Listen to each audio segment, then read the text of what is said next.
Trending di Asia dan Eropa, gak ada liganya kok bisa juara, kebangkitan sepak bola wanita dimulai.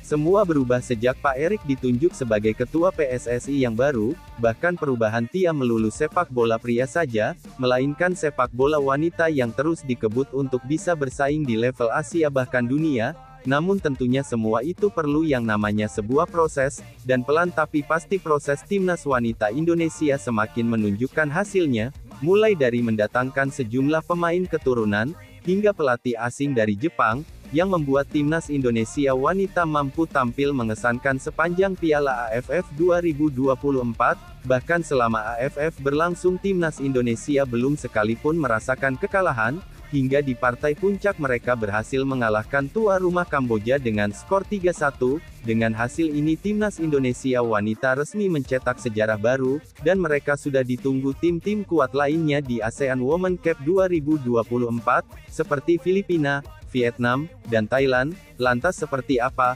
Mari kita ulas selengkapnya.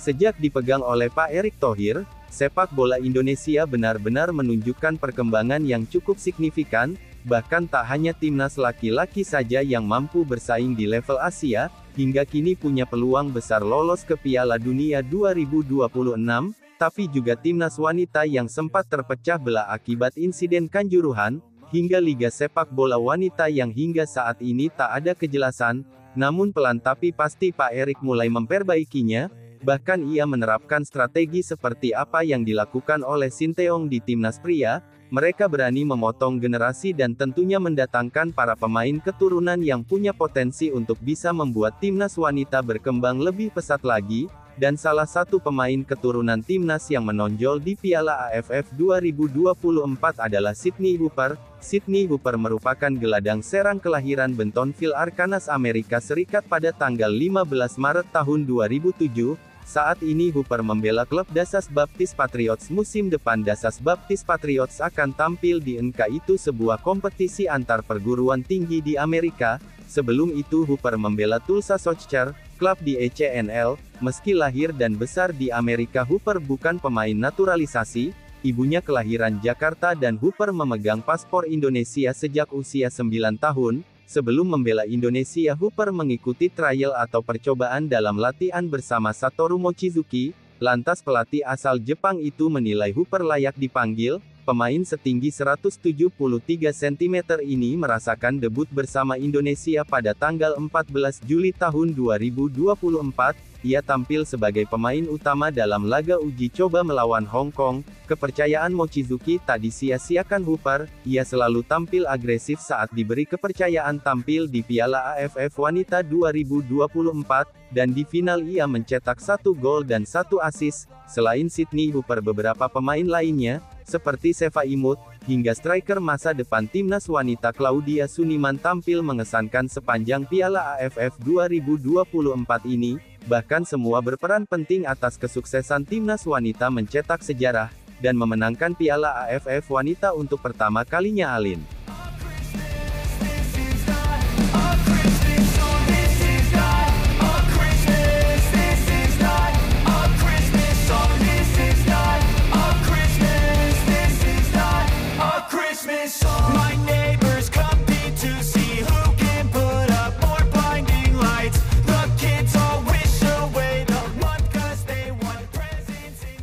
Pencetak 1 gol dan 1 assist di laga final, Sydney Hooper mengungkapkan perasaan bahagianya usai tim Garuda Pertiwi juara Piala AFF Wanita 2024. Bahkan usai pertandingan, Sydney Hooper mengungkapkan perasaan bahagianya bisa juara Piala AFF Wanita 2024 bersama timnas putri Indonesia. Saya sangat bangga, kami bermain dengan hati dan kerja keras hingga kita bisa berada di posisi teratas. Semua pemain berjuang sampai akhir hingga akhirnya kita menang, ucap Sydney Hooper. Dia juga senang bisa mencetak gol untuk timnas putri Indonesia. Perasaan saya sangat luar biasa bisa ikut turnamen ini, dan bisa mencetak gol untuk timnas Indonesia, saya akan berikan gol lagi untuk fans, ucap Sydney. Pemain yang lahir di Amerika Serikat pada tanggal 15 Maret tahun 2007 ini juga mengucapkan terima kasih kepada fans timnas Indonesia. Terima kasih telah mendukung timnas Indonesia, kata Sydney.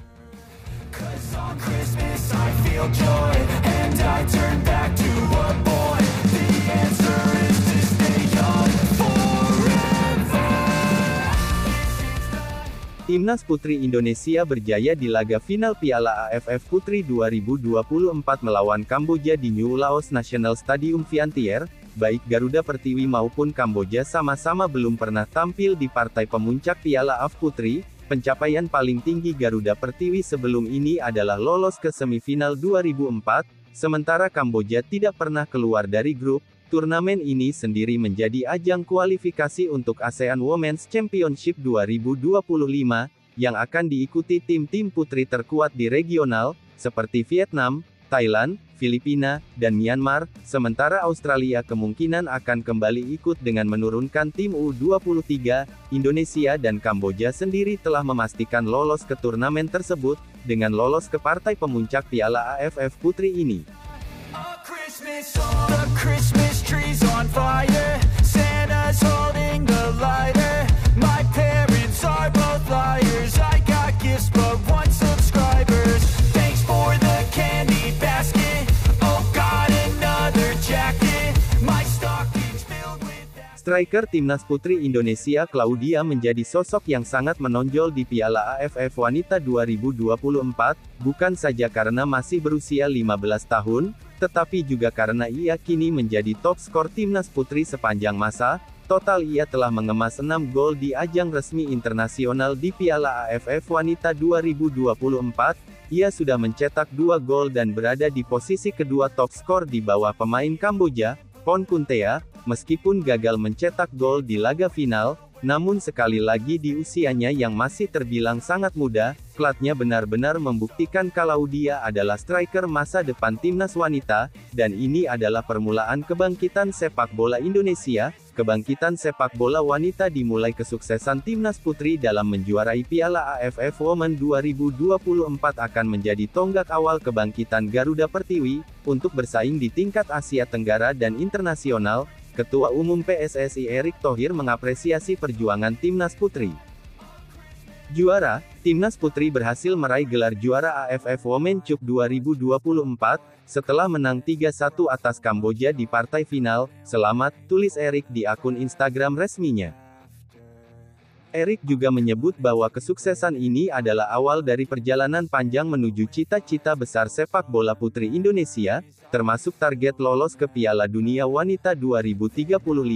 Kemenangan ini menandai kebangkitan sepak bola putri Indonesia yang sempat tenggelam di Asia Tenggara. Dengan prestasi ini Garuda Pertiwi tak hanya mencetak sejarah, tetapi juga membuka peluang untuk bersaing di tingkat yang lebih tinggi. Piala AFF Wanita 2024 menjadi langkah awal menuju impian besar membawa sepak bola putri Indonesia mendunia, dan mungkin kedepannya sepak bola wanita kembali ada liganya, agar potensi dari penjuru negeri akan semakin terlihat. Dan sekali lagi apa yang ditunjukkan oleh timnas wanita Indonesia jelas luar biasa. Meski menjadi tim termuda di ajang ini, namun mereka berhasil membuktikan kalau proses itu benar adanya. Kalau kita percaya proses, tentunya akan menuai hasil yang baik juga. Dan semoga timnas wanita Indonesia terus berjaya dan selalu memberikan yang terbaik di lapangan.